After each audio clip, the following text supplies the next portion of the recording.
Alright, another exciting time it is to be back right here once again with pinpoint and in-depth analysis from the ever-buzzing and exciting world of football.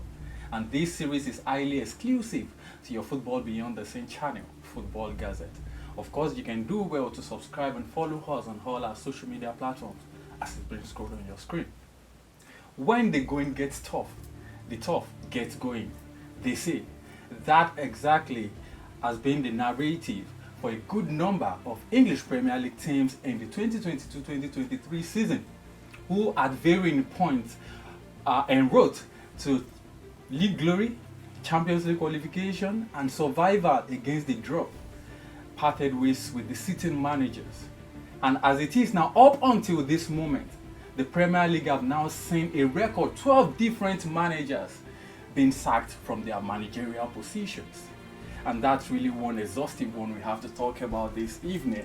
I mean, the sacking spree in the Premier League is on the rise. Basically, when we take a look at it, what can we really attribute these sackings to? I think the competitive nature of the Premier League is proving to be something else. Well, I think for me, when we say football is all about business, it is. Result really matters. And the sacking, is on the rise, like you said. And look at a couple of managers who has lost their job this season alone.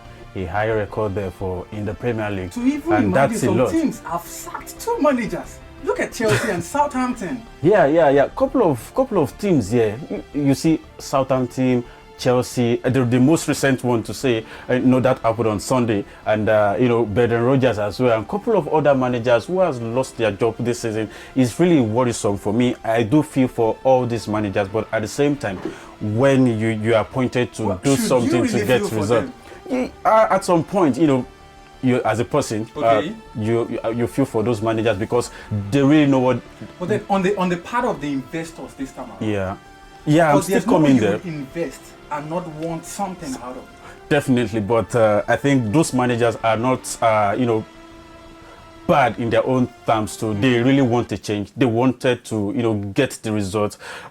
Couple of managers here, Thomas Tuchel at Chelsea, I think he really wanted a very big change, the results to change, but I think the owner was not patient enough. Frank Lampard, Steven Gerrard, and couple of other managers, Brendan Rodgers, I think they all have their stint in the Premier League. They really want a change, but the result was not forthcoming for them, and you could see they were sacked. But at the same time, I do feel football is all about business. The results need to be gotten. You want to get exactly out of it. That's on the part of the investors and owners of the club sides this time around. Now, taking a look at the fact that the latest victim in Graham Potter, of course, 2 coaches happened to depart their club sides on Sunday. Earlier we had Leicester City Brendan Rodgers actually being sacked. Then later in the day we got the news of that of Graham Potter. So as it is now, Graham Potter is supposed to be the supposed replacement for Thomas Tuchel, but then he never really proved up to par. I think for Chelsea, the owner really make a reckless decision. Sacking Thomas Tuchel at that point in time. For Chelsea, I think that was 3 to 4 games into the season, and I think the result was not forthcoming for Thomas Tuchel. But I feel if the new owner has given him time to transform things and change the result, he could have done better this season, and Chelsea will not be in the same position they are occupying this season in the Premier League. It's really worrisome to say because I can't wrap it around my head. You sacked Thomas Tuchel and bring in Graham Potter.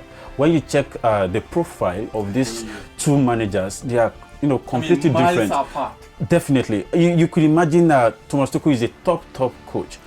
He's a tactical genius, and mention it. He has this capacity to handle a very high-profile club. But Graham Potter, he's a good person, but at the same time, I think he has not really done convincingly well to come to Chelsea, and I think Chelsea was too early for him, and now he was also sent packing.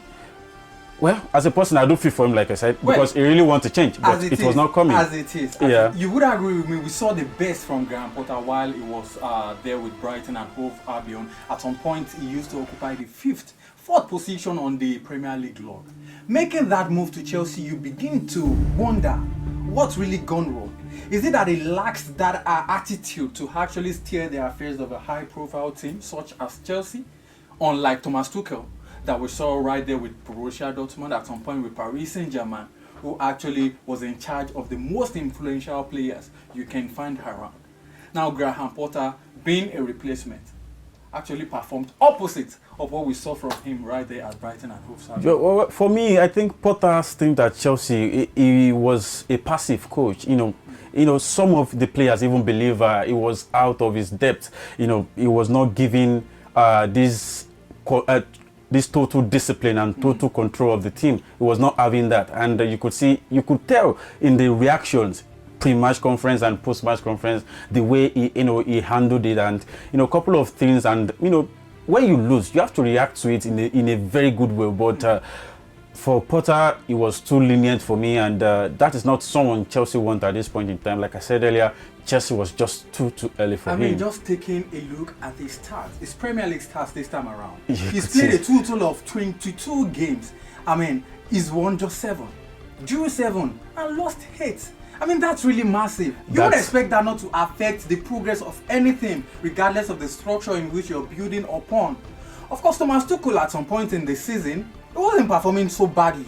Yeah. But then, maybe due to some backroom or back-end issues, yeah, the owners came out and said, "Oh, we don't want this guy any longer." You know, for me, I would have loved if the Chelsea owner has really taken their time to understand how the football game is being played, and how the affairs of football is being run at the club. Because I feel their decision to sack Thomas Tuchel was just so reckless, and they did not have enough time to exercise and explore all their options, which reckless decision.